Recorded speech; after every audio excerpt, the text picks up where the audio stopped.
Salut la team, bienvenue sur ma chaîne C99 Crypto. Aujourd'hui, on va parler de Monero et son adoption sur le Darknet. Mais juste avant de commencer la vidéo, n'hésitez pas à vous abonner, à liker, bien sûr, à déclencher la petite cloche de notification. Et bien sûr, on va commencer directement par le marché pour savoir ce qui se passe actuellement. Donc, actuellement, le Bitcoin est autour des 20 000 dollars.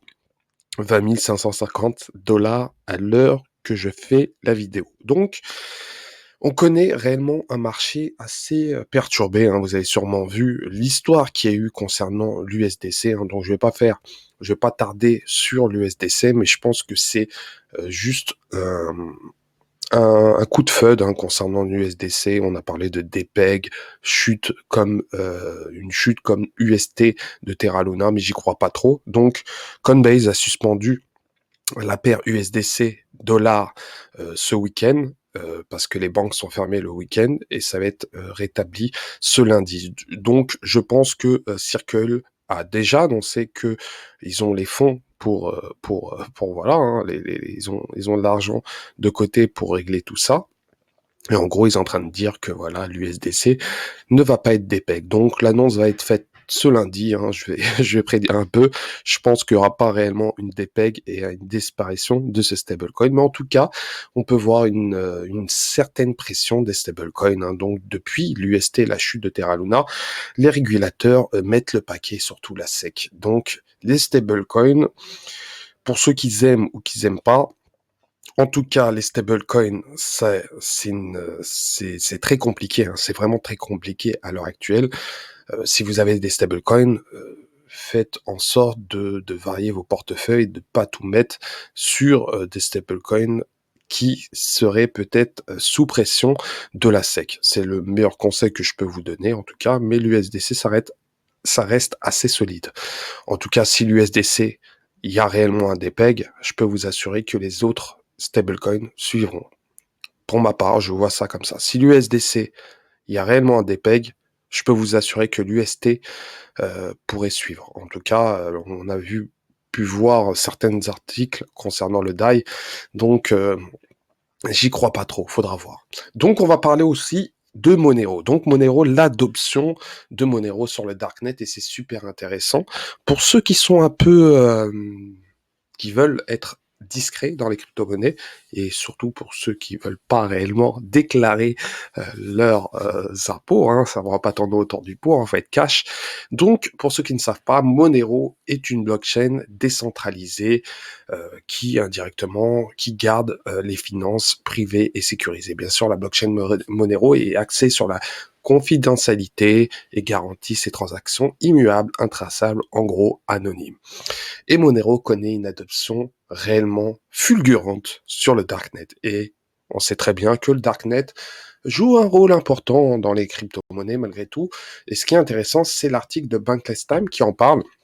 Donc, ils ont fait des recherches qui ont été menées entre 2021 et 2020-2021, avril 2020 à avril 2021. On peut voir que les marketplaces utilisent en premier le Bitcoin, mais la popularité commence à changer car le Monero se place en deuxième position avec 79%. Et malgré tout, il n'y a pas énormément d'informations concernant Monero. Il y a des articles qui en parlent, qui sont anglophones, mais côté francophone, on n'en parle pas trop, comme si c'était le vilain petit canard. Car Monero est assez, voilà, indirectement, il est détesté par les gouvernements, par les régulateurs, et ils aiment pas cette crypto qui est assez près du peuple, en gros. On va pas tourner autour du pot, c'est vraiment le côté anarchique qui déplaît énormément au gouvernement, aux régulateurs et surtout à la SEC.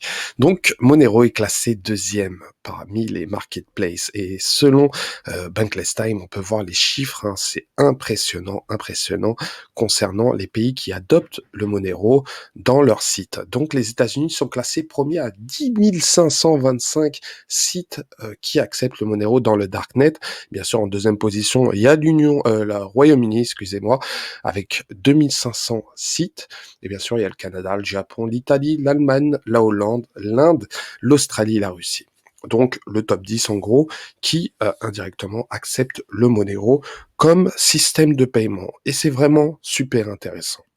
Vraiment intéressant car n'oubliez pas, le Bitcoin s'est fait un peu connaître grâce un peu au Darknet, et Monero ressemble un peu au chemin du Bitcoin et pourrait peut-être être le concurrent à l'avenir du Bitcoin, sachant que le côté privé va devenir de plus en plus difficile, et bien sûr, les gens s'orienteront sur des crypto-monnaies euh, avec une confidentialité assez discrète, et Monero est vraiment une monnaie qui pourrait jouer un rôle très important, et je trouve que cette monnaie est vraiment dévaluée, sous-estimé, et je trouve que cette crypto-monnaie pourrait réellement être dans le top 10, sincèrement.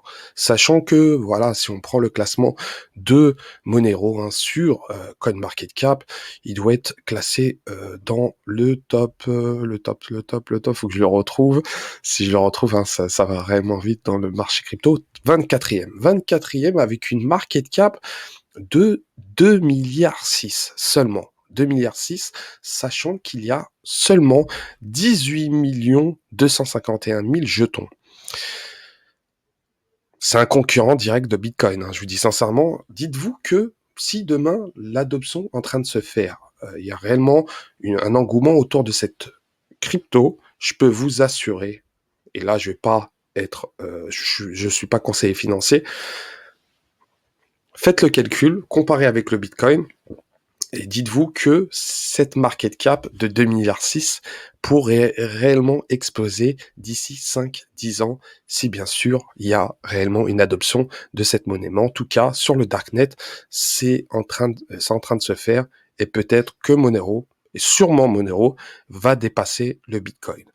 De plus, on peut voir que les principaux marchands de XMR, hein, il y a hébergement SSL, ConVPN, NordVPN, Suvan, Hoopy, ou encore le portefeuille Guarda qui accepte le Monero. Donc une adoption qui est en train de se faire, bien sûr. Il y a Edward Snowden, hein, qui est un peu le, euh, le, le cofondateur, le représentant de Zcash, mais qui soutient directement le projet Monero, car c'est le côté privé qui est vraiment important pour lui. Il trouve que le système des cryptos, des blockchains, ont besoin d'un côté privacy, et Monero joue un rôle très important. Et bien sûr, il y a des États qui n'aiment pas Monero, dont les États-Unis, le Japon, l'Australie, la Corée du Sud.